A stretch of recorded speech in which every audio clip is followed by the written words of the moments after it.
우리 사회를 보면 좀 특이한 측면이 있습니다. 각 나이대별로 항상 해결해야 되는 과제와 미션이 있습니다. 무슨 게임을 하는 것 같죠? 그래서 딱 이렇게 해서 그 나이대가 되면 이 과제를 잘 해내야 다음 단계로 넘어가고, 그래야 이게 쭉쭉쭉쭉 넘어가는, 그러니까 10대 때는 공부를 열심히 해서 좋은 학교로 가야 되고, 좋은 학교에 딱 들어가면 이제 또 열심히 준비를 해서 잘 취직을 해야 되고, 취직을 잘하면 또 열심히 준비해서 좋은 배우자를 만나고, 그 다음에 배우자를 만나면 아이를 낳고, 아이를 낳으면 또 내 집 마련하고, 이렇게 해서 쭉쭉쭉쭉쭉쭉 이렇게 이어집니다. 이런 계획이 물론 우리나라에만 있는 건 아니에요. 다른 사회, 다른 나라에도 다 있어요. 하지만 우리 사회는 뭘 많이 봐요? 눈치를 많이 봐요. 그러니까 다른 사람들 다 했는데 나만 이거 안 하고 있어? 하고 이제 하면 눈치를 보이니까 괜히 이제 뒤따라가게 되기도 하고, 또 우리나라는 뭡니까? 유행을 따라가는 거를 굉장히 좋아하는 나라예요. 그러다 보니까 다들 저렇게 하는데 괜히 나도 그래야 될 것 같은 그런 느낌이 들다 보니까 이 인생의 계획, 이 인생의 과제, 이렇게 인생의 미션들을 잘 해결해 나가면서 나아가야 되는 게 굉장히 중요한 것으로 여겨진 경우가 많습니다. 그러다 보니까 자라나는 세대들도 여기에 영향을 많이 받아요. 사실 자라나는 아이들은 이런 계획들을 정확하게 모르는 경우가 많잖아요. 그리고 그게 싫다라고 거부할 수도 있는 것일 텐데 그런 경우가 별로 없어요. 그냥 이미 자신도 거기에 완전히 그런 사회에 들어와 있고 그거를 완전히 내면화해서 그렇게 살아가야겠다 여기는 경우가 많아요. 그래서 이 과제들을 하나씩 하나씩 잘 해결해 나가면서 살아가면 성공한 인생이고, 하다가 뭔가 삐끗하면 그건 실패한 인생이다. 스스로 그렇게 자축하거나 자책하거나 그런 인생의 모습을 우린 자주 봅니다. 그러다 보니까 이제 30대, 40대 넘어가면서 그렇게 인생의 과제를 하나씩 잘 해결하던 사람들이 나중에 이제 이번에 해결할 때 그 뭐지? 하다가 못 찾으면 그때부터 이제 방황하는 그런 분들도 적지 않게 굉장히 많이 있습니다. 그래서 이렇게 하나씩 과제를 잘 해결해냈을 때 성공한 인생이라고 느낀다고 말씀드렸잖아요. 그거를 단적으로 잘 나타내는 말이 있습니다. 그게 뭡니까? 꽃길입니다. 인생 앞에 꽃길이 펼쳐졌다. 꽃길만 걷자. 그런 말 많이 하지 않습니까? 그 꽃길이 뭡니까? 결국 각 나이대별로 그 과제를 잘 착착착 해결하면서 가는 것, 그것만한 꽃길이 어디 있겠습니까? 하지만 안타깝게도 그 모든 계획들을 하나씩 다 잘 해결해 나가고 성취해 하면서 살아가는 인생은 생각보다 그렇지 많지 않습니다. 그렇게 많지 않아요? 오히려 꽃길이 아닌 인생이 훨씬 더 많죠. 그건 당연한 것일 수도 있고 어쩔 수 없는 것일 수도 있고, 그런데 우리는 항상 꽃길을 원하는데 꽃길이 아닌 인생이 훨씬 더 많다면 이 꽃길이 아닌 인생에 대해서는 우리는 어떻게 생각해야 될까? 한번 생각해 봐야죠. 특히 성경에서는 이런 꽃길이 아닌 인생에 대해서 굉장히 많은 이야기를 나누고 있거든요. 그래서 우리가 오늘의 말씀을 통해 꽃길이 아닌 인생에 대해 한번 같이 생각해 봤으면 좋겠습니다. 오늘의 말씀은 창세기 후반부의 말씀입니다. 그리고 창세기 후반부 중에서도 요셉의 이야기입니다. 요셉은 어떤 사람이었을까요? 원래 요셉은 쫙 꽃길이 펼쳐져 있던 인생이었습니다. 왜 그럴까요? 아버지 누구입니까? 야곱입니다. 야곱은 꽤나 돈도 많은 사람이었고 일족의 장이었죠. 일족을 이끄는 무리의 우두머리 최고였죠. 이제 그러니까 야곱이 딱 서쪽으로 간다 결정하면 이제 모든 사람들이 서쪽으로 가고, 아니야 동쪽으로 간다 하면 동쪽으로 쫙, 그런 일족의 무리의 그 우두머리인데, 그런 우두머리에 가장 사랑을 많이 받던 아들이 요셉이었습니다. 그러니까 돈도 많고 권력도 있는 아버지의 가장 사랑을 많이 받는 아들이니까 사실 굉장히 꽃길이 열려있는 거잖아요. 그거를 상징적으로 보시는 게 무엇입니까? 색동옷. 아주 예쁜 귀한 천으로 만든 색동옷. 꽃길만큼이나 화사하고 화려한 색동옷을 야곱은 요셉에게 선물했죠. 그래서 그 요셉은 그 색동옷을 입고 여기저기 다 다니잖아요. 근데 실제로 꽃길이 펼쳐집니까? 아니에요. 그게 인생이죠. 꽃길 하면 가장 가까울 것 같은 인생인 요셉의 인생은 꽃길이 절대 아니었습니다. 우리 모두 익히 아는 것처럼 요셉은 형들의 계획에 의하여 이집트의 노예로 팔려가고 이집트에서 종으로 살면서 온갖 고생을 다 하다가 억울하게 감옥에도 갇히고 거기서도 숱한 고생을 겪죠. 그런 숱한 고생을 겪고 여러 가지 우여곡절 끝에 다시 한번 자신의 형제들을 만납니다. 자신의 형들을 만나요. 그 과정에서 나오는 말씀이 오늘의 말씀이기 때문에 오늘의 말씀은 굉장히 회고적인 측면도 있고, 그러니까 자신의 옛 인생을 되돌아보면서 하는 말이기도 하고, 또 지금까지 살아왔던 자신의 인생을 그렇게 되돌아보면서 하는 말이니까 자신의 지난 인생을 평가하는 말이라고도 우리는 할 수가 있습니다. 그러면 이 평가를 어떻게 내렸을까요? 7절과 8절을 우리 함께 보겠습니다. 하나님이 큰 구원으로 당신들의 생명을 보존하고 당신들의 후손을 세상에 두시려고 나를 당신들보다 먼저 보내셨나니, 그런즉 나를 이리로 보낸 이는 당신들이 아니오 하나님이시라. 하나님이 나를 바로에게 아버지로 삼으시고 그 온 집의 주로 삼으시며 애굽 온 땅의 통치자로 삼으셨나이다. 이 말씀 7절 8절 말씀에서 특이한 게 무엇인지 아십니까? 한 가지가 없어요. 원망이 없어요. 사실 요셉의 인생 원망이 가득할 만해요. 아니, 다른 거 다 떠나서 외국에서 감옥에 갇힌다는 게 얼마나 힘들었겠어요. 지금도 외국에서 감옥에 갇히면 굉장히 힘들어요. 하물며 이 시대에 외국에서 감옥에 갇힌다. 그것도 자신이 저지르지 않은 죄 때문에 억울하게 갇힌다라고 하면 얼마나 원망이 가득 차겠어요. 특히 애초에 내가 여기에 끌려오게 된 이유, 형제들의 계획이 아닙니까? 하지만 형제들에 대한 원망이 있습니까? 7절 다시 한번 볼게요. 7절에서 뭐라고 합니까? 하나님의 큰 구원으로 당신들의 생명을 보존하고 당신들의 후손을 세상에 두시라고. 그러니까 형제들의 생명을 구하고 또 형제들만이 아니에요. 형제들의 후손까지 지켜주시라고 하나님이 나를 보내셨다. 여기 원망이 없잖아요. 형제들에 대한 원망이 전혀 없어요. 오히려 나는 하나님께서 형제들을 위해서, 당신들을 위해서 나를 보내셨다고 믿고 있어요. 그거 좋은 거예요. 잘 됐어요. 그러니까 덕분에 내가 지금 당신들, 형님들의 삶을, 형님들의 후손들의 삶을 지켜낼 수 있어요. 이렇게 말하고 있는 거잖아요. 원망이 조금도 없어요.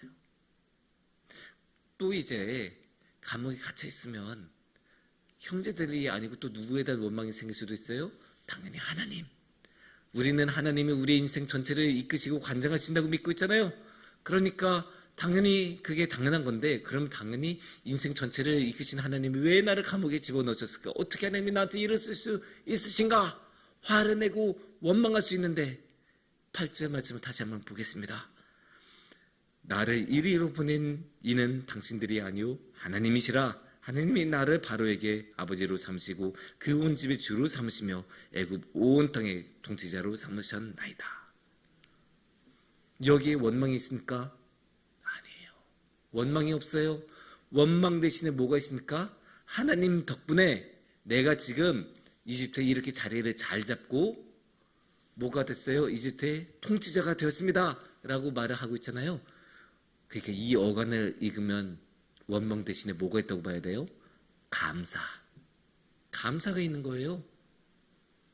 원망이 아니에요. 감사가 있어요. 이러니까 놀라운 거예요. 감사. 이런 상황에서도 감사를 했었구나. 요셉은 내 능력으로 한 게 아니라 하나님이 나를 이끌어서 여기 딱 집어넣으셨고, 그래서 내가 여기 이렇게 통치자까지 되었다. 감사를 하는 것을 우리가 알 수 있는 거예요. 이 고백이 제 눈에는 너무나 놀라워 보여요. 왜냐? 사람은 원래 남 탓을 하는 동물입니다. 남 탓을 너무나 좋아해요. 그래서 우리의 오래된 속담이 있지 않습니까? 잘 되면 내 탓, 잘못되면 조상 탓.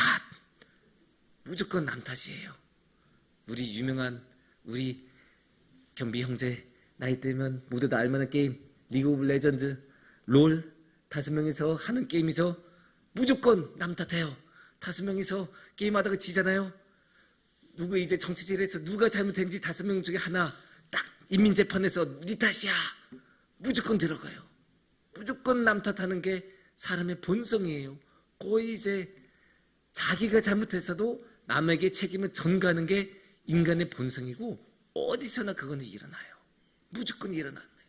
하지만 지금 요셉은 뭐 하고 있어요? 남 탓 안 하고 있어요. 하나님한테 책임 안 돌리고 있어요. 하나님, 당신 때문에 제가 이 고생했습니다. 형제들, 당신들 때문에 내가 이 고생했습니다. 이런 말 전혀 안 해요. 남 탓을 안 해요. 남 탓 대신에 오히려 감사를 해요. 그러니까 놀라운 거예요.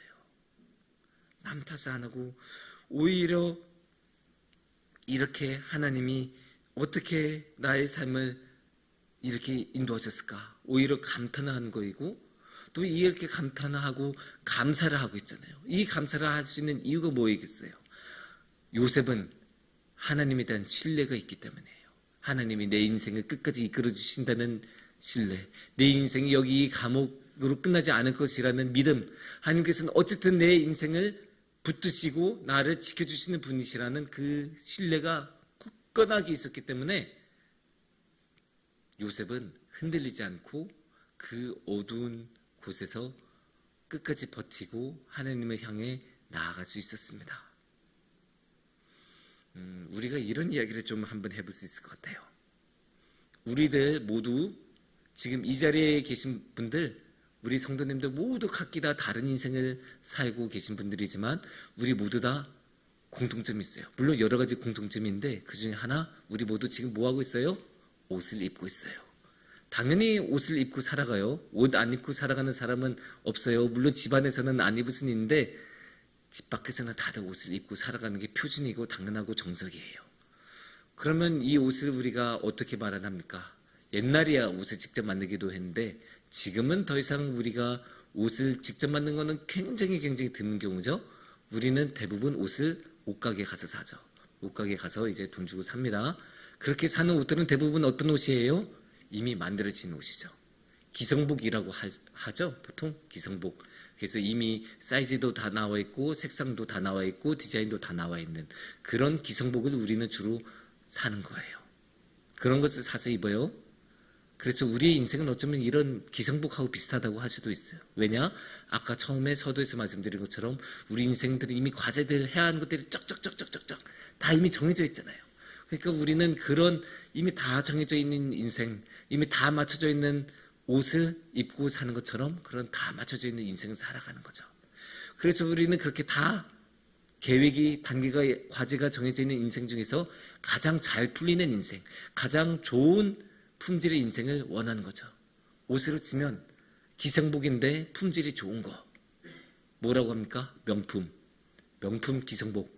명품을 원하는 거죠. 그래서 명품을 딱 원하는데 아까 말씀드린 것처럼 우리 인생이 어찌 그렇게 흘러갑니까? 명품이라면 있을 수 없는 하자가 우리 인생에 들어오기도 하죠. 정말로 말도 안 되는 일이 일어나기도 하고 나의 잘못 때문에 그런 말도 안 되는 일이 일어나기도 하고 나의 잘못과는 전혀 무관하게 그런 끔찍한 일들이 일어나기도 합니다. 그게 이제 기성복의 관점에서 보면 이게 뭐야? 어떻게 이런 일이 있을 수 있어? 하면서 당장 환불이나 교환을 신청할 만한 그런 하자라고도 할 수가 있어요. 하지만 남들이 보기에는 그냥 이상한 옷일 수도 있고 버려도 이상하지 않을 옷, 또 남들이 보기에는 불평불만할 수밖에 없는 그런 순간의 인생일 수도 있는데 하나님에 대한 신뢰를 가진 사람은 그렇게 쉽게 불평불만에 빠지지 않아요. 하나님에 대한 신뢰를 가진 사람은 그 기성복, 이거 하자 있네? 그냥 버리지 않아요. 그럼 어떻게 하냐? 신뢰를 가지고 다시 한번 그 옷을 받아들이고 입죠. 왜냐? 이 옷은 그냥 기성복이 아니고 나를 위해 하나님께서 만들어주신 맞춤 정장이기 때문이에요. 우리는 이 사회에서 이 사회에 따라 기성복을 입고 살아간다고 생각해요. 하지만 아니에요. 하나님은 우리를 위해서 맞춤 정장을 준비해 주시는 분이에요. 우리는 꽃길과 같은 인생 살아가기 원하고 명품 기성복을 입고 싶지만 하나님께서는 우리 인생, 우리 한 명의 삶에만 딱 정확하게 맞는 그런 은혜를 주시고 그러한 맞춤 정정을 주십니다. 그리고 여러분 다 아시죠? 기성복보다 당연히 맞춤 정정이 더 비싸고 좋아요. 왜냐? 나 한 명만을 위해서 만들어진 제작된 옷이기 때문이죠. 그 극적인 예가 누구입니까? 가장 대표적인 예, 방금 전에 우리가 읽은 요셉 아닙니까? 요셉 당연히 힘든 인생 살았죠? 요셉 아까 말씀드린 것처럼 감옥에 살았을 때 얼마나 부들부들 거렸겠습니까? 그 얼마나 잡다한 생각이 많이 들었겠어요. 그 감옥에 억울하게 갇혀 있으면서 아무것도 하지 못하고 자유를 촉박당한 채 그 감옥에 갇힌 게 얼마나 힘들었겠어요. 그러니까 불만도 생길 수도 있고 원망도 생길 수도 있고 마음이 막 불타오르고 막 그럴 수도 있는데 아니에요. 끝까지 신뢰를 했어요. 끝까지 흔들리지 않았어요. 끝까지 하나님 바라봤어요. 그러니까 어떻게 돼요? 하나님께서 총리로 세우시잖아요. 아니, 우리가 이 요셉 이야기를 너무 많이 읽어서 당연하게 여기는데 요셉이 총리가 된 게 당연합니까? 안 돼요. 요셉은 총리가 될 수 없는 사람이에요. 절대 될 수 없어요. 왜냐? 요셉은 이집트의 귀족이었어요? 아니에요. 아니, 이집트의 귀족은커녕 이집트 사람조차도 아니었어요. 이집트 땅에서도 살지 않은 사람이었는데 어떻게 총리가 돼요? 당연히 총리가 될 수 없는 사람이에요. 절대 될 수 없는 사람이에요. 만약에 요셉이 원래대로 그 명품 기성복의 인생을 따라 색동옷 입는 인생을 쭉 살아갔으면 어떻게 됐겠습니까? 20대 총리 됐을까요? 아니에요. 물론 이제 행복하게 살아갔을 거고 부를 누리면서 가나안 땅에서 살아갔겠지만 절대로 20대 총리는 될 수가 없었어요. 하지만 끝까지 흔들리지 않고 끝까지 하나님 바라보면서 끝까지 신뢰를 놓지 않고 하나님을 따라가니까 이거는 나를 위한 인생이다. 나만을 위한 인생이다. 나만을 위한 맞춤 정장이다. 이 신뢰를 잃지 않고 끝까지 걸어가니까 요셉은 하나님의 그 인도하심에 따라 총리까지 오를 수 있었던 거예요. 그렇게 하나님께서는 우리 각자 모두 한 명 한 명을 위해 오직 한 명만을 위한 맞춤 정장을 맞춰 주십니다. 그러면 우리는 이 맞춤 정장을 받아야겠죠? 이렇게 받아들일 때 우리는 어떻게 해야 될까요? 제일 중요한 게 뭔지 아십니까? 감사예요. 감사보다 중요한 건 없어요. 왜 그런 줄 아십니까? 아주 간단해요. 감사만큼 하나님에 대한 신뢰를 잘 표현할 수 있는 게 없어요. 아까 말씀드렸잖아요. 인생에는 힘든 순간도 있고 맞춤 정장에는 기성복이라면 있을 수 없는 그런 하자가 있을 수도 있다고. 그런 거를 보면 당연히 마음이 흔들리고 마음이 힘들 수밖에 없어요. 그럴 때 우리는 하나님의 작은 신뢰와 믿음이 필요한데 그래야 우리가 흔들리지 않고 이 옷을 계속 입고 다니고 그 인생을 계속 살아갈 것 아닙니까? 그런데 그냥 보통 마음 가지고는 당연히 흔들리죠. 하지만 우리가 감사를 가지고 있으면 절대로 흔들리지 않아요. 감사는 항상 하나님께서 해주셨다는 것을 기억하는 거고 하나님께서 나한테 좋은 것을 주셨다는 것에 대한 마음이기 때문에 이 감사를 가진 사람은 절대로 신뢰와 믿음이 흔들리지 않습니다.